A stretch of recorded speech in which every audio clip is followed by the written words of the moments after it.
I am incredibly excited to be joined by Mona Sheikh from at Web3 is a Joke. My name is Amanda Wick, and I'm the founder and CEO of the Association for Women in Cryptocurrency. Thank you so much for joining us. Looks like we accidentally lost Mona. I'm sure she'll be back in a second. Hold on, there she is. Going on? And What's going on? How are you? I think good. my laptop, it needs a day off. I think that's what it is. Like the second time it just kicked me out. I'm like, God, what's going on? They don't tell you about this, but the problem with too much productivity is I think your devices start to protest. Yeah, So that's you're exactly what's happening. this is when the machines rise up on AI and the subtle rebellion is happening, and they're telling you to take a weekend off. That's what it is. Weekend. I think they're telling me to take the Friday off. I mean, the weekend hasn't even begun yet. Gosh, how are you? Thank you so much for having me, Amanda. I'm good. I'm very excited to have connected with you and met you. It's hard to believe that we didn't know each other like longer than like a week ago, because I feel like my life for the last like week has just been like ecstatically excited / terrified, but very, very just really inspired and excited about what you do and how you do it. And I know, like, when I heard your story, I thought this lines up exactly with the Association for Women in Cryptocurrency, because we have women and male and non-binary members and allies around the world who I think would be really inspired by your story.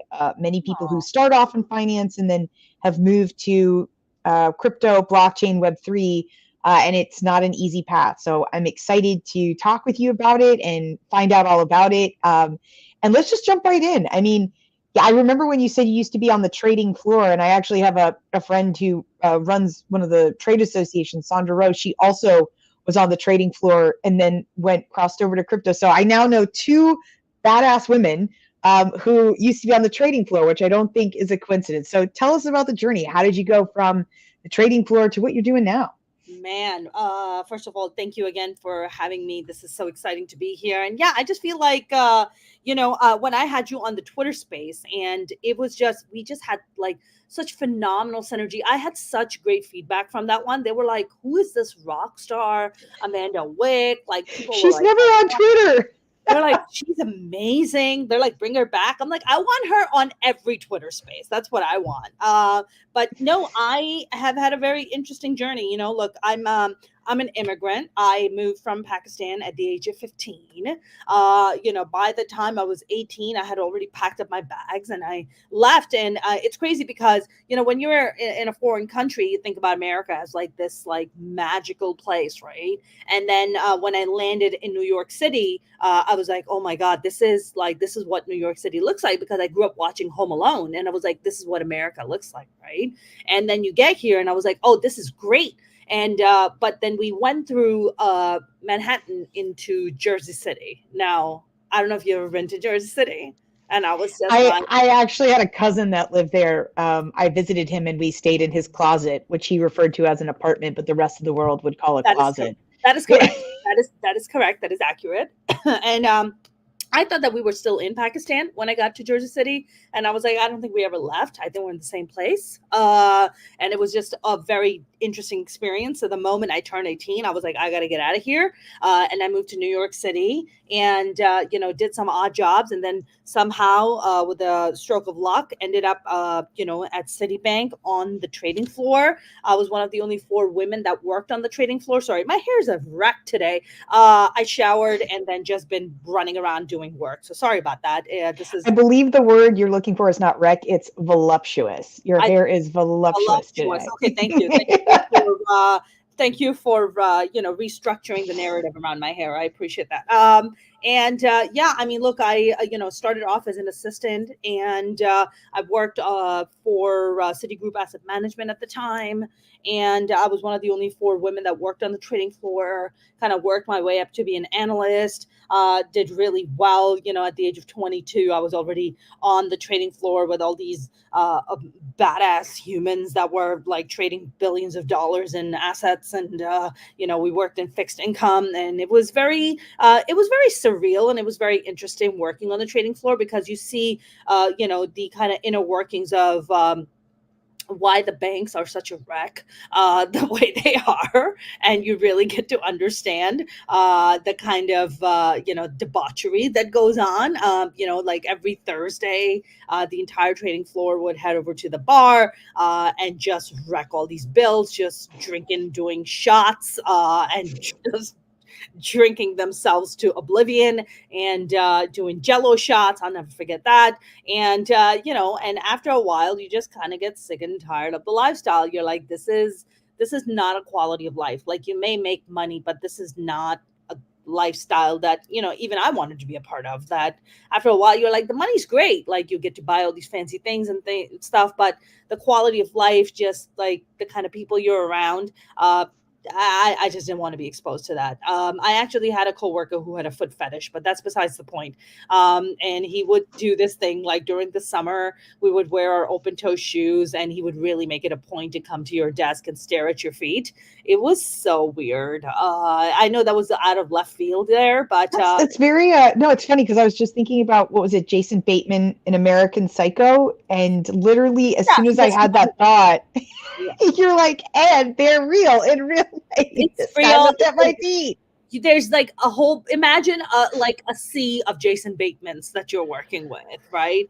With a Now, don't handful. get me wrong. If I was surrounded in a sea of Jason Bateman, I have had that dream, but not the ones that are on the What trading floor. kind of fantasy are we looking into right now, Amanda? If there's a red-blooded woman alive who hasn't had a dream about a sea, being surrounded by a sea of no, I'm saying Jason Bateman. That's not whose American Psycho. And then you're talking about Christian Bale. Sorry. Thank you. Yes. Jason Bateman is like the nerdy hot version of that dream. I meant Christian Bale. That makes so much more sense, because everyone out there's like, Jason Bateman, well, she's got a bit of a type. And I'm like, no, Christian Bale. Adorable. Jason Bateman's absolutely adorable. Yeah, no, Christian Bale. I mean, you just imagine, working with a lot of those guys. Yes. And and you just see a lot of like crazy twisted stuff, like people having affairs and like hiding each other's affairs and like lying for each other. I'm just like, oh, this is cringe. Like, I don't want to be a part of this. And thank God for me, anyways, when in 2005, before before the mortgage crisis hit everybody else, it hit us first. So in 2005, we ended up getting kicked out of Japan because of all the bullshit mortgages that we were selling there. So they ended up laying off like 5,000 people globally, and I was one of the 5,000 people that they laid off. Yeah, we were like the initial first round of layoffs, and I didn't care because I got a nice severance package. So I was like, I'm going on vacation. Have a nice day. And, I'm in Puerto Rico lounging, and I get a call to be like, hey, we have another job for you. You want to come back, and work for another department. And the funny thing is that I came back, and when they were about to offer me the job, they were like, "Hey, by the way, that severance package we offered you, you're gonna have to give us that money back." And I was like, "Yeah, how about no? How about that's not how this works? That has nothing to do with this job." And I said, "Well, if you want to take it to court, we can." And they were like, "No, that's fine. Keep the money. Come on in." And I was like, that's what I thought. So I feel like, and when 2008 hit, and, I kind of moved on, and just didn't want to be in that job anymore, of course. So I was like, just kind of toying around with, what is it that I really want to do? I think when crisis like that happens, like the mortgage crisis, and, even with COVID and everything, it really kind of makes you sit back and get perspective on life, right? To be like, what is a priority in my life? Like, what is all this about? What am I working so hard for? And for me, it was about, I want to do something that makes me happy. I want to do, I've always wanted to pursue the arts, and that's why I left home when I was 18. And I was like, I need to return back to my dream. And so I started taking acting classes. And I was like, let's try our hand at acting and see where this goes. And I remember this one time, I don't know. By the way, are we keeping it G, PG? What are we keeping it? I think I already said ass or hot ass or badass. Oh, badass. So I don't know. Is that G or PG? I'm not sure. I mean, I definitely think we want to keep it below NC-17, maybe below R. Like I don't know, PG-13 hovering around R. Okay. totally fair. Okay, great. So then I am not going to tell this joke. But anyways, I was in a comedy class, and I was in this acting class, and my acting coach, who was a coach for, believe it or not, for Jennifer Aniston and Ian Somerhalder, and he's amazing to this day. He's teaching. Shout out to Anthony Apeson, who's just one of the best acting coaches out there in New York. And he pulled me aside and he said, "You know, you're funny, right?" I said, "What are you talking about?" And he goes, I said, "I don't want to be funny." I said, "I want to be a dramatic actress." And he goes, "You can still be a dramatic actress, but you can still do comedy, right? You know?" And I was like, "Oh, that's interesting." And then he was like, "Have you ever thought about doing stand up?" And I was like, "No, no, no, never in my wildest dreams have I thought about doing stand up." And at that time, I had gotten a job at Morgan Stanley, and one of my lovely, lovely human being friends, Lena, was like, she's like, "Mons, you're so funny. You should do stand up." And I was like, "Dude, I can't do stand up." She was like, "Oh, you can do stand up." And I remember doing and trying my hand at stand up. Doing, I took my mom with me. The worst idea ever. Don't do that. Don't do that. I'm a moron. You don't take your parents to your open mic. It's the worst thing on the planet. And I took my mom to my first open mic to this comedy club called Comics, which has since shut down thanks to my comedy. And Oh, there's a black guy. I doubt it was just because of your comedy. It was probably the no smoking They rule. just like totally, they were like, "We're never coming back to this club." And they just shut the club down. And I remember doing my first 3 minutes, because that's what you get. And I did my 3 minutes, and my mom was there with me. And and when you start off doing comedy, you're doing pretty like low hanging fruit stuff, right? You're not like doing the most profound jokes, because you're trying to get your foot in the door. You don't even know if you're good at it. And I was doing some, dirty jokes. And I was like, "Oh, my mom's here," and people are like horrified. They're like, "Oh my god, she brought her mom with her, and she's telling all these jokes up there."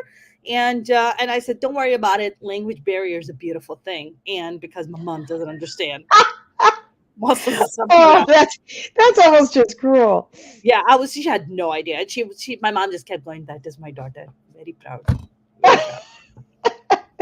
People are She's like, on "Oh my god." stage. She's on stage talking to all the people. She's talking on stage. She's like just so confident, just telling like telling dirty jokes. It's fine. And then and it's kind of crazy because I never, most of the time you hear horror stories when people do their open mics. They're like, "Oh, I bombed." Like I think Joe Coy was recently talking about how in his first set he was in his open mic he was horrible.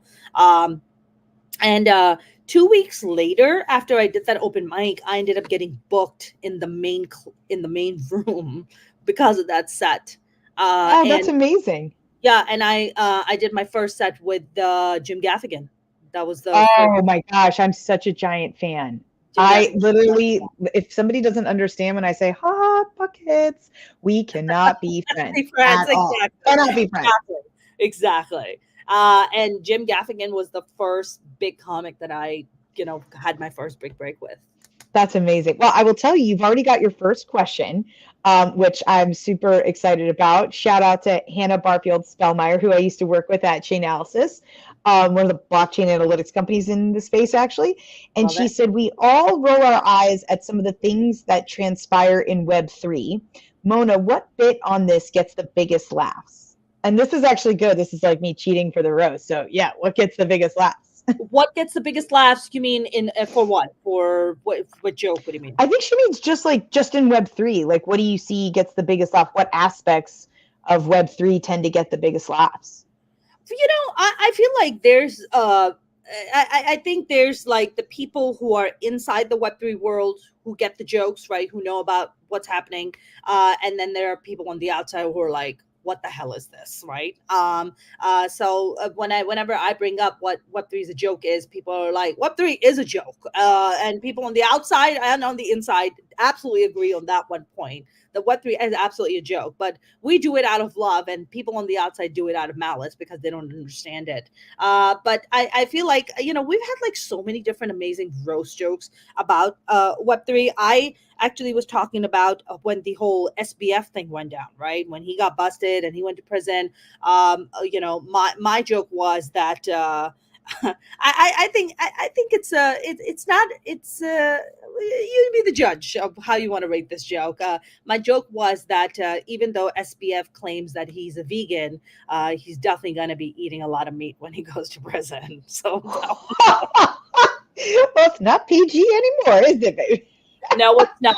But it's still kind of PG-ish. We didn't use any profanities or any dirty words. But that's the one joke that always people always get it. Like, yes, Yeah.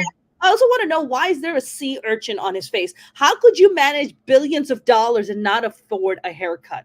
Oh, yeah. Well, that was definitely like a dubious style choice. It's funny because I was not it was not comedy. I was actually on a panel at a conference talking about this, and I didn't mean for it to be a joke, but I was talking about, I was like, SBF is every single white guy that I've ever prosecuted in white collar crime. Different Really? hair, not different skin tone, but different hair, every single guy. Hubris, arrogance, and a constant belief that they're the smartest guy in the room. And everybody broke into laughter. And then there were some uncomfortable people who were like, "That's my CEO, and he's sitting right next to me." I was like, "You know who you are." You know what? I just feel like, and I think you're absolutely right about his haircut. It totally is that dubious, like, oh, I don't care how I look. I'm just a philanthropic guy who just cares about the world, and gosh, the nerd fest, that whole little nerd. Yeah. It's a shame too, because there's some really wonderful nerds out there, and the bad ones give them a bad name. It's just like anything in life, though, right? And I think a lot of us look back, and it's funny because I used to feel like FTX was the greatest thing that happened to the industry. We needed that wake up call to kind of like, it's like a, I hate to say this, but it's like a divorce that forces maturation on some kids that, but for it, you don't know if they would have ever like grown. Like, you don't wish trauma on people, but for some people it's what they need to kind of like get shaken up and grow. Sure.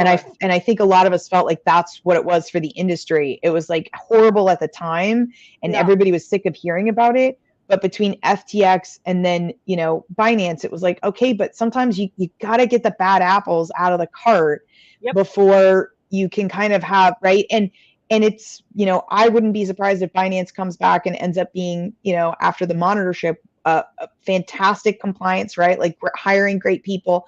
So like, there's all these things that you look at that at the time seems bad, that you're like, but is it kind of the growing pains that we have to grow through, right? I mean, I feel like that's in any industry, right? We kind of had to go through that. We had, all the people that we thought were our heroes are turned out to be all villains, right? We have no more heroes left. We're like literally waiting for now new heroes to kind of pop up, and we'll see who that's going to be. It certainly ain't Gary Gensler, tell you that. Gosh, why does Gary Gensler look like Mr. Burns from The Simpsons?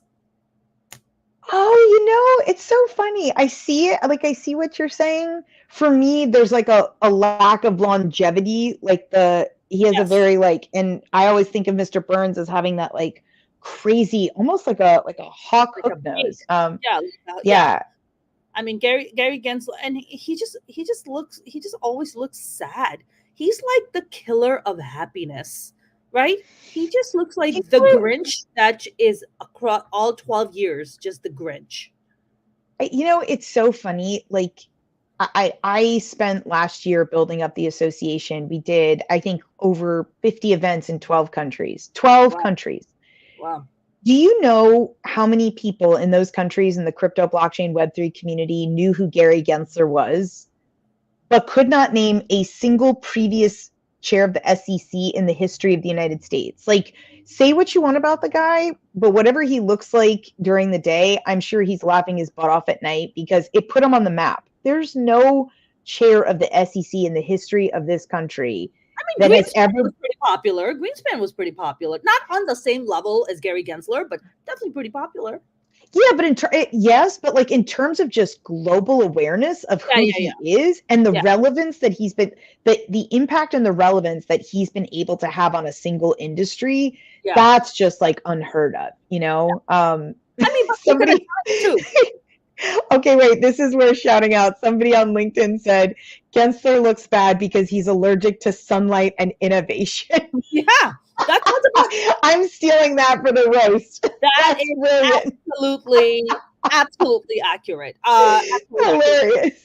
You know what? I think he sleeps upside down. Probably in a coffin at night. Who just like to me, he just looks like a bit of vampire-ish. He scares me. As a fellow pale person, I can say if you work long enough in the government and you aren't allowed outside, like it does tend to kind of turn you into this poor pasty white person who needs to. And the closer I get to sunlight, the whiter I get. Like if I back up, you can kind of pretend there's melanin See, in I there, don't. but like It's not even that. It's the blood sucking part. That's the part that scares me about Gary Gensler. I just feel like Gary Gensler is just that, and I more than likely doesn't get laid. More than likely. oh my goodness. It's an interesting, but they did an entire movie on that. You remember I forget the name. It was like Him not getting laid. No, that would be a really sad movie, actually. I think that there was movie's about 5 minutes long, if that. it was a movie with like Taye Diggs and Lucy Liu and their assistants get them together because their lives will be better if they're getting laid. And so then the assistants, right? And I think somewhere at the CFTC, there's an assistant who wants to get Gensler at SEC together and make the movie of what if Gary just went on a date and found love, and then all of a sudden crypto has a chance to thrive in the United States because Gary has a romance and maybe he's just happier in life. That movie sells like flying off the shelves. I think, Amanda, you and I have a mission now. This is what we pitched to Hollywood. Gary Gensler gets, it's just, it's called, it's called, the name movie's going to be called Gensler Gets Some. Okay. Well, the rating just literally like shot up. There's probably an OnlyFans? Yes, I was like, somewhere there's an OnlyFans channel that just is exploding with the movie we're making. I think it's probably on Pornhub, but that's besides. Oh, yeah. I wish, I'm not even going to pretend that I'm not so square that I would have known to suggest that. But I do want to really quickly, because one of the things that I admire like the most about your story, not to change the subject because everybody loves to, okay, I was going to change the topic off of Gary, but we got a really good question. Which one of you will take Gary on a date? Take one for the team/industry, dinner and dancing at Benihana's. Is that how they spell Benihana's? Which one of you will take Gary on a date? Take one for the team industry. Listen. No, okay, clearly Mona. Mona, this is all you. You give him a sense of humor. You give him some jokes. I'll tell you why. Because dating in Los Angeles is like going through the clearance section at the 99-cent store. And the bar is so low that Gary Gensler would actually look like someone who actually has his stuff together, even given with how low the bar is. So I will take one for the entire crypto industry. Not that there's anything happening after the date, but I'll just at least have date just to give him the illusion that he is lovable on some level. I will tell you, I think the only thing that could give LA dating a run for its money is the Washington, D.C. dating scene, which is horrible. Like literally, if you just follow the Overheard in D.C. Instagram account, you can get an idea. It is beyond depressing. Interestingly, though, Gary would do well here because the joke in DC, and it's not a joke, it comes from everything. The first question that everybody asks on a DC date is, what do you do? So Gary at least would have a little edge because at least anybody who knew him would be like, oh, I know what you do. You steal souls and you crush industries. So that's right. At least you're moving on to the how do you feel about children part pretty quickly. What do you do? Not you. Not you. Don't do you. That will be my response. What do you do? Not you, Gary. That's what I don't do. Listen, the bar is low. I'll take one for the team. I'll take one for the entire industry. I used to want to give him the benefit of the doubt in the sense that, like, as a regulator, like having worked at like I used to work at FinCEN, and I've at DOJ, and like I get it, right? Like when you're at that level of government, with great power comes great responsibility. It's that responsibility part that I'm like, I used to give him the benefit of the doubt, especially because if you've ever seen his 14-week MIT course, the guy literally taught a class on crypto blockchain. Like literally, you can still Yeah, find I've it seen the for whole footage of it. free. I've seen the old Yeah. footage. Yeah. And so I think people were so surprised, and I tried to give them the benefit of the doubt at the beginning, in the sense that, okay, like there were some like really shady crypto companies that were doing shady stuff, and like all the ICOs, as if you just replace the P with a C, it's not going to be a security. There was definitely a fresh field of enforcement actions for him to dive his face into, and that came out sounding more overtly sexual than I intended, and I heard it after I said it. But the way that he then kind of You went had me after at the, replacing the O with the P, and I was like, all right, bring it on, Amanda. Bring it on. I see what you're doing there. but it just got to a point where it was like, I don't know, that was a lot of power, and then there was like a point of irresponsibility where it's like, dude, what are you doing? Like there were really bad actors, and then you're Yeah. going after the ones that are spending millions of dollars on lawyers trying to work with you, millions of dollars on compliance. Like there were just some questionable choices and decisions where I was like, okay, so you're just crapping on an industry that in some places deserved it, but you went after the places often that didn't. And I think that Right. drove people a little crazy, right? Because it's like, that expression, punching down. It's That's like, right. go ahead and punch up, but don't punch down on the ones who are trying to work with you and are trying to do it right. There were plenty who weren't. But Amanda, you know why he is doing that, right? I mean, so many people. I mean, he's kind of become like, in a way, like a public enemy number one, especially in the crypto and Web3 space, because here's a guy who is doing, or it seems that he's doing everything in his power to keep crypto down, because he has to cater to, to the big banks, because the central banks are almost, they're threatened by the existence of crypto and Bitcoin. And it's almost like Gary Gensler is just like, yeah, we like you, but we're going to do everything to just keep you down and stifle you, because we need to keep all the power and the money with the central banks. Well, I will say this. I, who I think that actually more applies to is Elizabeth Warren, because like I literally was stumped. I said to somebody, I was like, I don't understand how a woman who's made her entire career about the democratization of finance Yep. craps on and tries to kill the single technology that's come along in the last decade that has the chance for democratization of finance. And I asked a former Hill staffer on the Dem side, I was like, explain it to me. Like, what am I missing? And Yeah. he said, Amanda, if you're Elizabeth Warren, you can pick up the phone and call any bank in the United States and say jump, and they'll say, how high? That's right. If you're Elizabeth Warren and you pick up the phone and call a crypto company, they will likely say, who dis? Exactly. And so to the idea that a woman, in order to stay relevant and stay in power, would literally crush an industry that is the only thing that could actually achieve what she has been professing to do her entire career. That is mind-blowing to me, because I will tell you the thing that kind of pissed me off the most is, as a former federal prosecutor who worked in illicit finance, we couldn't get people to care about millions of dollars going through Hawaladars, like state-sponsored terrorism, all of the illicit finance. Nobody cared. It was just, okay, like $1,000 in crypto goes to Hamas, and all of a sudden she's on a rampage to kill terrorist financing. And I'm like, there could be greater hypocrisy in the world. I'm struggling to see it, but it's so aggravating, because I'm like, where were you? Where were you when real terrorist financing was happening for the last decade? Why That's right. didn't you care about that? You didn't send any letters to banks asking about all the former national security people Yep. that they were bringing onto their teams. You send a letter to Blockchain Association because Coinbase hires Pat Toomey and some other folk. Get out of here with this. Do you have any idea how many former gov people and national security people were on the boards of banks? Former FinCEN directors that literally went to the banks with which they negotiated That's correct. the enforcement actions.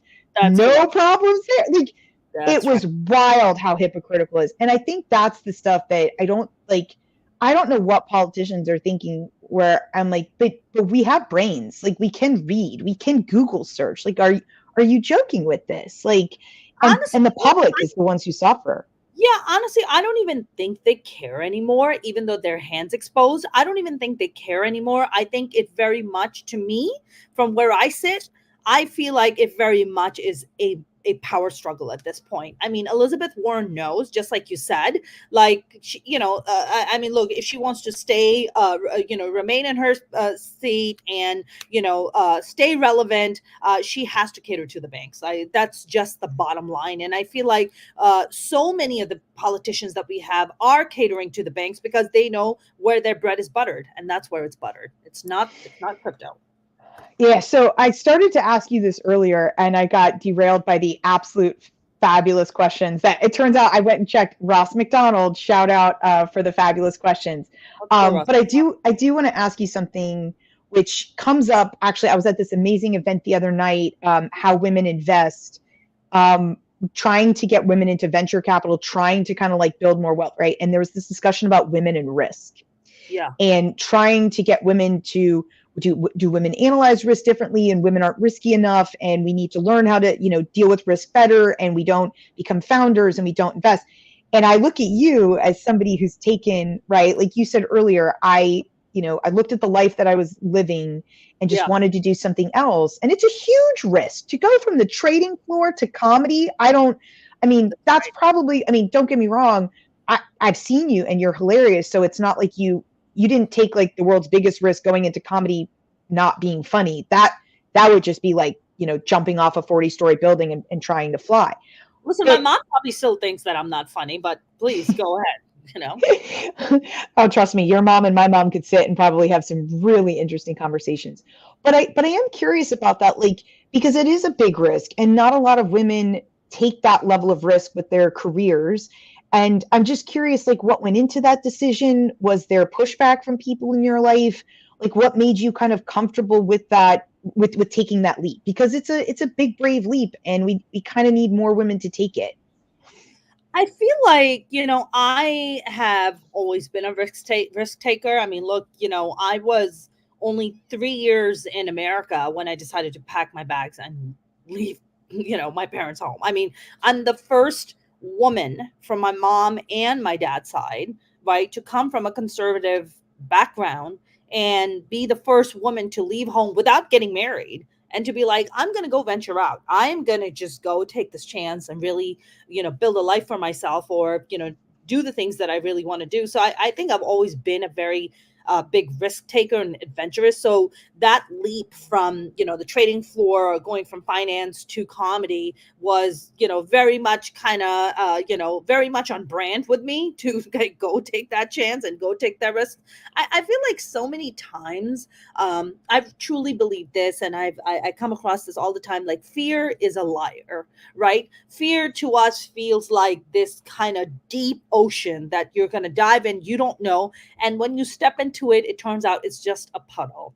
And we have to constantly remind ourselves that, no matter how fearful of something that you might be, do it anyways. Do it anyways, right? Yeah, I one of my best friends, we went to law school together, and now she's in the government, but she is very fond, and she's been telling me for years, and I've been really lucky to have somebody kind of like beating this into me. She always says that fear just stands for false evidence appearing real. Oh, I love that. And that's I've heard it like, before, and I love that. yeah, I don't know where she heard it. She's brilliant, so she could have made it up. But like, it really goes to what you said, where, you know, and you kind of have to tell yourself over and over and over. There were so many people when I started the association who didn't think it was a good idea. Why do we need another women's group? You're a lawyer, isn't that kind of beneath you?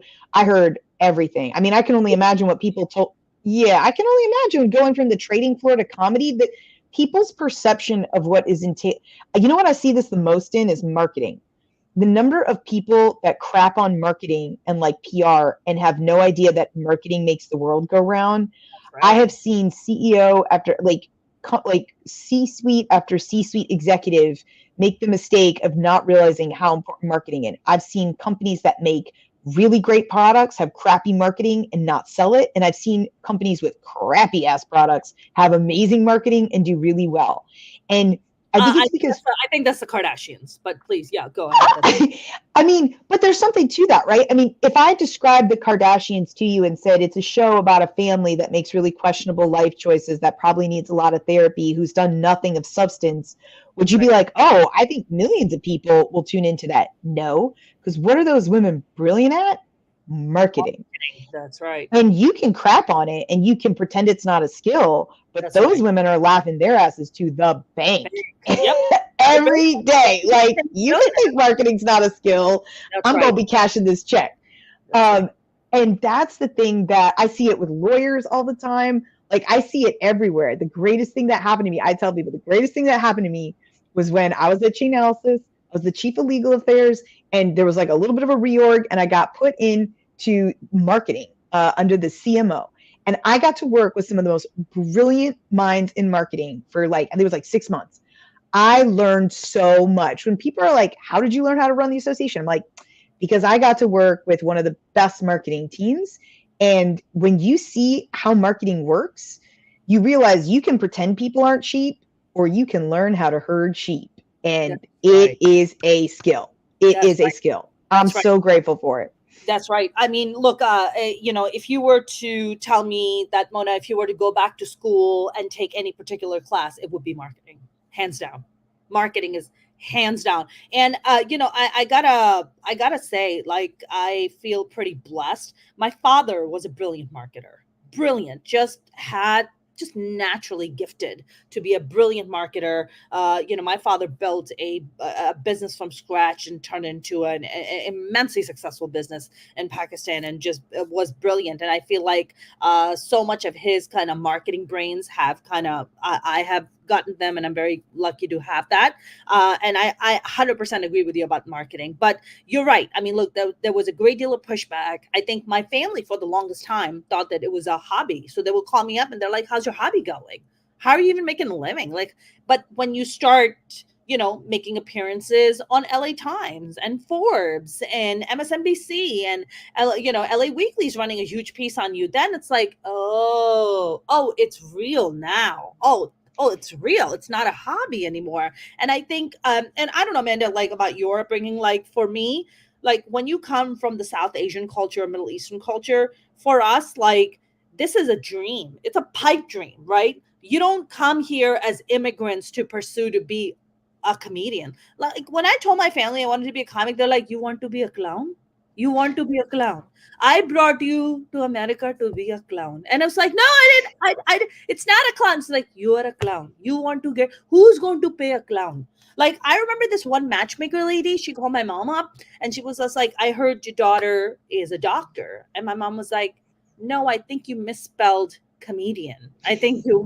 That's not how you spell comedian.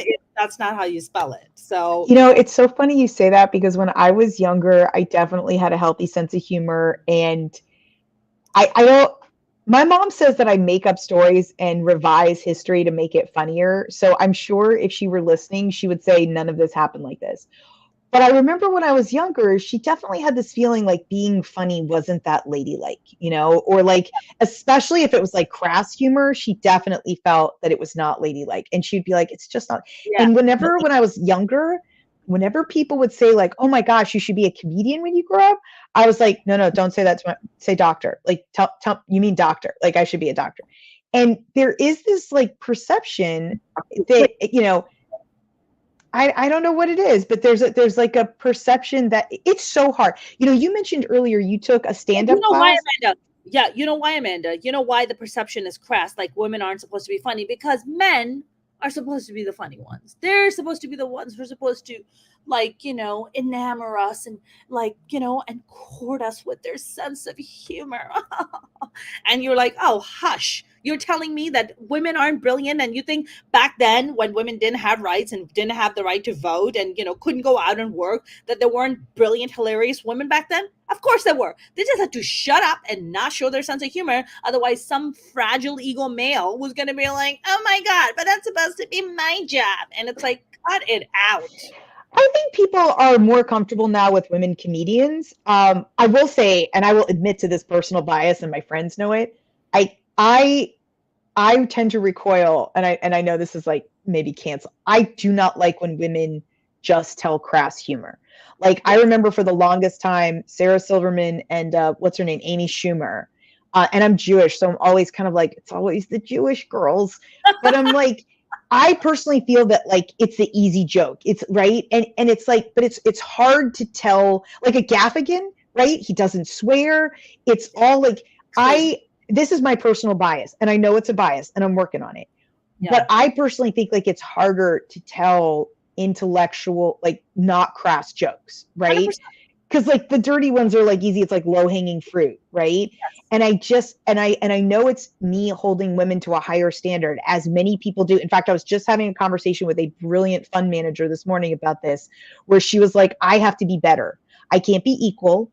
I No, have to be better. I have to be more qualified, because for me to get ahead, like I have to be above average. I can't be average. that's And right. I do that with women comedians where I judge them and I'm like, I expect you to be better. I expect you to be smarter, to have smarter jokes. Because if you're just like any dude who comes up and takes the crass like balls joke, or like, okay, like, and it's not fair. Like, what's the woman Can't absolutely take away the incredible. fact that Paul's joke are hilarious. They are, right? And that's the thing. We should be able to just laugh at it. Like, We love Paul's joke. I cringe just because they're one of my like secret fears. But it's why I don't date men over 50. But it's a terrible thing, terrible thing. But like that's why when the guy was like, "Oh, who's gonna date Gensler?" I'm like, Mona, I'll give you all the money in the world. Listen, Um, I have worked on my daddy issues, but there's some left over, so we'll work on them. Oh, it's not even that. I mean, my dad and I. Oh God, I can't even say that in the same sentence. We're not even going to go down that path. I don't need that. I don't need those images even clashing in my head. But there is something to be said, and we see this all the time with the association of the unfortunate. Like, in fact, I jokingly say, when there will be equality in the world, when a woman can just be average or below average and fail up like a white guy, like Yeah, then there will be equality. And until then, you just need a little bit more equity. And we talk about it all the time. It's what we do at the association. And I love that, you have, I think, a majority of women. Accidentally, it wasn't intentional, but I think the next show on the 26th is a bunch of women, right? yeah. Well, I mean, this is the first lineup we have that's predominantly women, which is amazing. Yeah, and actually, we should talk about the show before we forget, because if the time runs out and we don't talk about the show on the 26th, I'll be kicking myself. No, So, don't kick yourself. We don't want you to kick yourself. yeah, we're going to put the link to purchase tickets in the comments for the event. So please make sure that you get tickets and tell us. I know I'm in it and I know the details, but tell us all about it and where it's going to be so I don't get it wrong. Yeah, I know you put up the Eventbrite link, but you can also go to web3isajoke.io and put in the link, put in the code AWIC, right? Right, Amanda? That's the code? Yeah, AWIC. yeah, yeah. You can put an AWIC and can get 25% off. And those tickets are the 25% off tickets are going to end by Monday, I believe it is. So yeah, you can go to web3isajoke.io and just buy tickets there. And yeah, look, I'm very excited about Web3 is a joke, and especially having you on. You're brilliant and you're amazing, and you took stand-up comedy classes and you got me all excited. And I was like, ooh, this is going to be so good. Because you're someone on the inside who also did comedy. Like that's amazing to me. Like that's rare. So first of all, like kudos to you. That's number one. Number two, I came up with Web3 is a joke because having someone who's a former finance person, got into comedy, been doing comedy for about 14 years now, touring around the world, been very fortunate to open for Jay Leno and all these wonderful folks, Patton Oswalt, Joe Coy, who's been in the news recently for his Golden Globes performance. But I wanted to create something because I was going to all these tech events, right? And they're all boring. They're all talking about the same jargon, it's the same thing. There's no entertainment. And I was like, man, I've been producing comedy shows for the past 9 years. Like I can make this a lot more fun. And also, one of the things that I kept hearing from a lot of comedian and director and producer friends is like, I want to get in the space, I just don't know how. I don't know how to get into it. It's also, it's intimidating, all this jargon, all this technical stuff. Like, where do I go? Because as you and I already know, there's like bits and pieces of information from everywhere. So you have to kind of go and figure out like who actually knows what the hell they're talking about, right? Who's actually the person that we should go to a trusted place. And I said, well, what if I create a space that combines and bridges these two worlds? We'll make it less spooky, we'll make it fun, we'll make it educational. We'll bring in brilliant people like yourself, we'll bring in amazing comedians, and we'll just really kind of bridge the gap. So, our first event alone, we had Crypto Wendy O, we had Altcoin Daily guys were on, they were amazing. The amazing Phil Renta was on, we had the amazing comics, and then we ended up getting picked up at Bitcoin Miami. That was amazing. We also had another sold out event there. Bitboy Crypto was on. That was very interesting and fun. So this event, the Web3 is a joke is really about education and entertainment, and just, also our primary objective, if you ask me why I came up with this, is because I want to help with the mass adoption. Like, how do we help with the mass adoption? How do we bridge? How do we tell people that this isn't some phony mumbo jumbo? This is real. This is the decentralized world. And as a content creator and as someone who's in the space, who, puts out content on Instagram and YouTube and TikTok, where we don't own our own content. We don't get to decide the price of our talent. The likes of TikTok or the likes of Spotify, they get to define that. I mean, gosh, Snoop Dogg was just on there talking about recently that he had 1 billion streams on Spotify and he got a $45,000 check. How the hell does that work? Who did the math on that? Somebody failed math at Spotify. Tell you that much. I'll tell you, one of the things that I'm like trying to figure out how to make it funny. That is the challenge. I think people don't realize, I think, how hard it is. Like, because I think some people are naturally funny. Like when I tell stories or something, people are like, "Oh, you're funny," but to be intentionally funny and write a joke, yes, is actually very hard. Like that's right. like that's what I learned in stand-up class, is that really, really, really good people that you watch on TV make this look seamless. Like they just waltz up there and are naturally funny. And you don't appreciate how freaking hard and how much time it takes to hone that craft and perfect it until you actually try to do it. And I think, to your point a second ago, mass adoption is really hard because people tend to think like, well, I know Snoop's got streams and yeah, like Metallica has music, but like, I don't need to care about this. I'm like, actually, every single one of us, especially in the United States, has something very, very valuable that we've been giving away dirt free. That's right. And it's our data. And people do not get that the concept of Web3 is, hey, in the future, rather than you just, giving it away like a Kardashian, you could actually get paid. Well, actually, I guess they do get paid. They do get paid.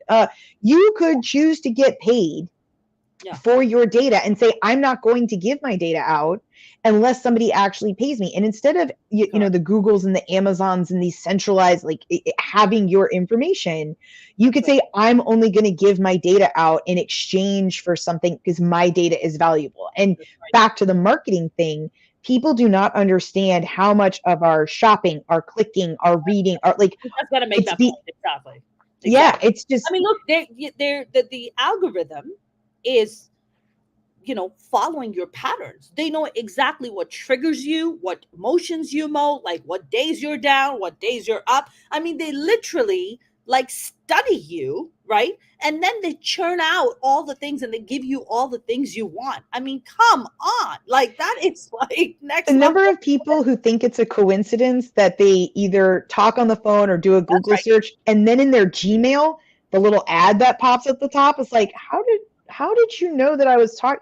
And I'm like, I remember the first time I was like, your Alexa is listening to you all the time, the time. If you don't think, by the way, yesterday she was like, good afternoon. I was like, I don't think so, Alexa. I remember when I was at DOJ and I said to a friend of mine, because Alexa had just come out, and I said to a friend of mine, I was like, I want to be the first person to do a wiretap on an Alexa. Like that would be amazing. And he said, well, Alexa can't hear. Like you talk to her. I was like, bro, if you can say, Alexa, put toilet paper in my basket, Guess what she has to be doing in order to hear you say, "Hey, Alexa"? She has to be constantly listening. And That's right. then people think like it's a coincidence that all of a sudden Alexa's like, "Hey, I noticed you mentioned spaghetti.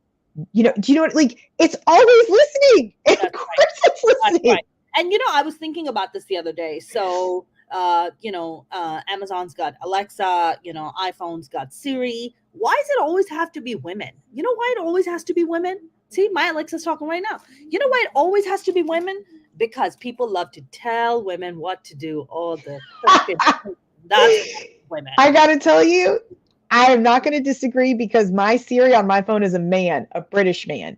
And Oh, whenever I say, "Hey Siri," and he's like, "Mm-hmm," and he starts talking, everyone around me is like, "Hey, how did you get?" I'm like, "Oh, you can program that to be whatever you want." And we'll have conversations because I'm like, sometimes I just want a British man telling me what to do.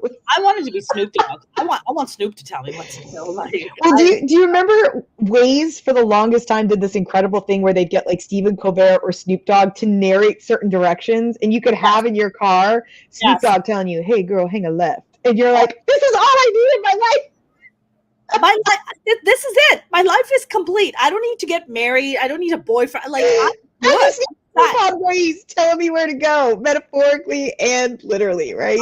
I am so set. But coming back to Web3 is a joke. Well, first of all, I'm very excited to have you. So that's one. And two, so we're doing this on Friday, January 26th, which is next Friday, 5:30 p.m. at Canopy Jackson Square. We've never been to this venue. It's a beautiful venue. This is where all like your Sequoia Capital and all your big wigs hang out in the tech space. They've been very kind enough to come on board with us and be our sponsor us, and really they love the concept. They love the fact that a female founder was doing this. They were like, oh my god, what a unique concept to be in comedy. That's right. But look at Amanda's fingers. That's well, just look at the fingers. She is, Not like yeah, pointing down. The transcript of this will make no sense, I but yes, I don't throw, want to throw say I don't want to say the fingering, but yeah, she is like she is pointing her fingers at the event where it is. And yeah, you guys can go to web3 isajoke.io and put in the code AWIC. You get 25% off. Those tickets are selling out, and we have a great chunk of those tickets that are gone already. So I recommend you get them sooner than later, and it's going to be amazing. I'm really excited about your set. I am super duper excited. So who you're going to roast? I can't wait for you to roast me because I have. Oh, And now after this, I have a pretty good more idea about you. So I have some more roast jokes that I'm going to write today. I have to tell you, and I know this sounds weird because a lot of women don't have any problems attacking other women, and I do. It's actually why I started the association, is because I was so sick of Mean Girls and that like cattiness. Yeah. And now that there's so many women on the roasting stand, I am like, the poor male bastards up there are just gonna get all my fire because I struggle to intentionally be mean to other women. I'm like, this is not what we need in the world. I No, can't really we check the genders at the door when we I walk. know, I know. This The thing this is fun. there's so much to make fun of in Web3. Just generally, just like the concept, just what everyone's doing, and I'll tell you the other interesting thing is, what is Web3, right? Like, is it crypto? Is it blockchain? Is it all of it, right? Like, I mean, is all of it. AI to me falls under Web3. It does not fall under Web2. Oh, interesting. Okay, so like it's all fair game. Yeah. Oh, if AI Yeah. jokes are in there, oh, good God, that just like opens like a whole nother can of worms. Yeah, AI to me falls under Web3, not under Web2. I don't know. What do you think? What to you? What is Web3? It's funny because I've had so many people say like, I was literally about to say Web3 is a joke. I was like, I've had so many people say Web3 is a joke, Yeah. which is why the name is brilliant. But in my mind, I think it was just the idea that data decentralization, right? Yes. The idea of just data not being centralized, and what does that look like? And it could be finance, it could have nothing to do with finance. I think people have been clumping together crypto, blockchain, distributed ledger technology, digital asset, like every term that people have kind of come up with to try to make it more palatable, I Yeah. think sometimes gets stuffed into Web3. And then there's always inevitably some white dude who's like, Web3 is such a passe term. It's now Web5. And I'm like, no, bro, we most of the world doesn't even understand what Why? Web3 is. Oh, I Don't you haven't even heard dare go that. past. Yeah, somebody tried to be like, we're at Web4. I was like, don't be that dude. Do not be that dude. Oh yeah, Kanye was talking about it. Kanye was just like, Web3. I want you to go make me Web4. It's like, Kanye, take your meds. Take your meds. Please take your meds. We're not there yet. We had We're an expression. barely trying to get into Web3. Web4, what are you talking about? We had when I lived in Georgia and Alabama for several years, and there was an expression that whenever people said it and somebody was like, I don't understand that, I'm like, let me explain through Kanye. And it was, bless his heart. Have you ever heard that expression? Whenever somebody mentions Kanye name, I'm like, bless his heart, bless. And sometimes the nice thing in the South is you could just say bless for short, and they know, and you know, and it's enough. Just bless. May I just say that any man, this is a little off topic, any man that enters the Kardashian Jenner realm, three things happen to a man like that. Okay, whenever they come into their lives, they either end up in a mental hospital, they become drug addicts or alcoholics, or they become a woman. So it's just three options. Like that's all you get. You are not gonna survive this. You are not gonna be able to survive them. They are, they're like the COVID virus, right? Just a different strain, just keeps popping up every time. You're just like, I thought we were done with the first one. Now there's a new strain. Oh, this is just never ending. But you know what's so funny? I used to literally, I couldn't stand the show. I thought they were everything wrong with America. And it's interesting because the more that I learn about like marketing and how people work and how easy it is to just gather enough data to break down humans to their most basic level and just pump them full of things that make them think a certain way and buy a certain way. And the lack of critical thinking skills in this country has definitely fed into the rise of things like the Kardashians. Yep. I I feel like I'm trying not to judge them for taking something for finding a path that makes them a lot of money, that makes them a lot of success. Yeah. And I struggle with that because on one hand, I'm like, I don't think this is a good model for young girls. And now, the number one career path that kids of a certain age are choosing is like influencer, social That's media right. influencer. That's right.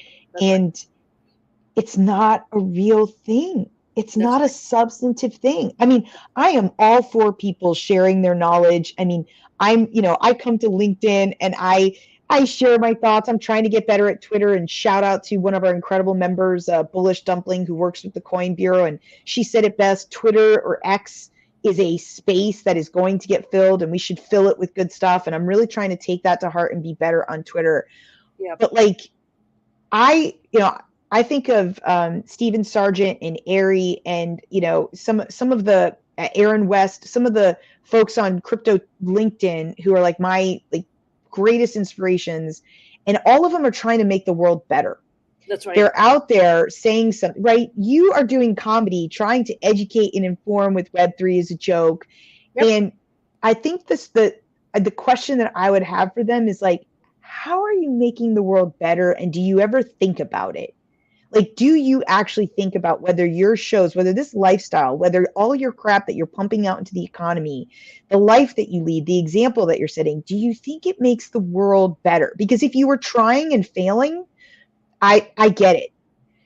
But if you're not even trying to make the world better, or worse, you know that it's making the world worse and you don't care because you're getting yours and you're getting paid, that's when I'm just like, that's when I lose my over shit. Like, I'm I agree with just, you. And I think my biggest beef is exactly that, right? I mean, when did we ever hear a family where your daughter, made a, a sex tape, and then your mom went and peddled it, and then managed to allegedly peddled it, and then made all these millions of dollars, and was just kind of just like, my daughter made it, and now we're gonna make billions of dollars. And oh, by the way, kind of like wink, wink, we like play the victim, but we're actually not, and we just made a ton of money on this, right? I think it's I think it's exactly that portion, and the fact that young girls look up to that, to me, that's the scariest part. Where it's like, oh, you don't want to go to school, like you don't want to educate yourself, like you don't want to become a doctor, you don't want to do something valuable, like with your life, add something incredible to the world and become an incredible person. Don't you want to do all those things? I mean, gosh, I think my beef with them is the same as you, is exact same thing, right? I love to see women succeed. My God, all my events are all about, uplifting women. All my events are about all women. I'm all about that. But I think there's also this weird misconception that somehow feminism is about accepting all kinds of behavior and all kinds of things. And I'm sorry, I just don't believe that at all. I don't believe that I at all. I know it's such a hot take, and I have this discussion like constantly. And the funny thing is like, and I know we're running a little bit over, but if you've got the time, I've got the time. But like I the don't know. funny thing is, like, I think so. We were at this event the other night talking about how to get more women in venture capital. Now we're just talking about women who are at accredited investor status, right? So they're already at a certain financial tier. So this is not like telling people who can't afford to like invest in something, right? And we're sitting there having the conversation. And finally, I'm just like, look, let's just be real. How do we get a woman who thinks it's okay and a really great investment decision to spend 5 or 6 digits on a purse, That's but right. doesn't think that building generational wealth is a good investment? How do we have so many women buying a Louis Vuitton bag, but Yep. doesn't think that putting that money into venture capital is a Yep. good investment? Like Right. it, and you see these women who are like, well, I just think venture capital is risky. I'm like, bitch, your kid could puke in that purse tomorrow. Like, what do you mean risky? Like, That's right. That's the right. risk of the purse, like it could get stolen, it could get puked on. It's not building generational wealth. And by the way, if you invest it, you could possibly buy 5 handbags if that's what you need. That's But right. like that mentality, I feel like we kind of have to call it out. Yes. And men aren't going to call it out because most men don't want to look at a woman and be like, yeah. And that's why women control 80% of the spending power and don't do jack with it, Yep. because showing wealth isn't building wealth. That's right. And That's if right. you're going to buy a pair of Lululemon pants and That's right. not put something in the stock market or your savings, that's a That's whole nother conversation. I mean, we could have an entire hour-long But you know conversation what? about that. But you know what, Amanda? I think that also ties into the financial literacy of this country, also, right? 100%. So I 100%. I think also it has traditionally. I mean, it's changed quite significantly in the past few years, but in the past 10 years, I would say. But the conversation was always like, the man is going to handle the money. The man is go right. But when you get married, the man is handling. He's going out there and bringing home the bacon. And even if you guys are making money together, he's still the man. He's still the one calling the shots. And I think that narrative have shifted so much because women are going and working and having these brilliant careers and having to learn how to manage their money. And I truly really do believe that financial literacy on purpose is not taught in our schools. From We should be teaching financial literacy from grade one, right? Children should learn what is money. How do you handle it? How do you what is a savings account? What's a checking account? What are investments? What stocks? Like, we need to teach kids. But do you know why we stopped financial literacy in the 70s? Do you know why you can't do that in a country like the United States? I want to hear from you.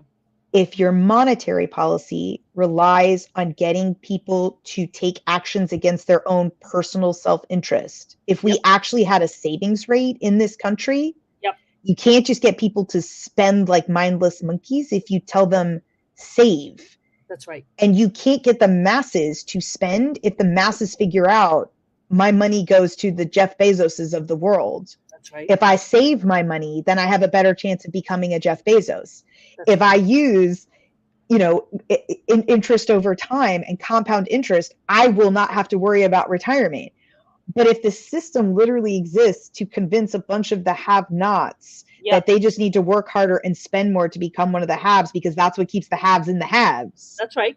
You can't actually have informed financial literacy, or people will wake up and like, this will be a different country. Right, but that also ties back into the conversation about that women coming out and saying, I'd rather invest in a Louis Vuitton bag than go take a risk with the VC, right? It ties right back into that conversation. And let's be real, Louis Vuitton, Balenciaga, like if you go and ask Christian Dior, let's name all the men, literally the names of men that you're wearing. That's correct. If you took a tenth of the price of that bag and put it into a woman-owned company or a woman-created product, that's right. Oh, the changes we could make. Right. But just imagine that all these companies, and if you talk to these executives, they will tell you this blatantly. And I think one of the executives recently came out and said this too. They're like, we don't sell this to wealthy people. We sell it to the middle class people who want to appear wealthy.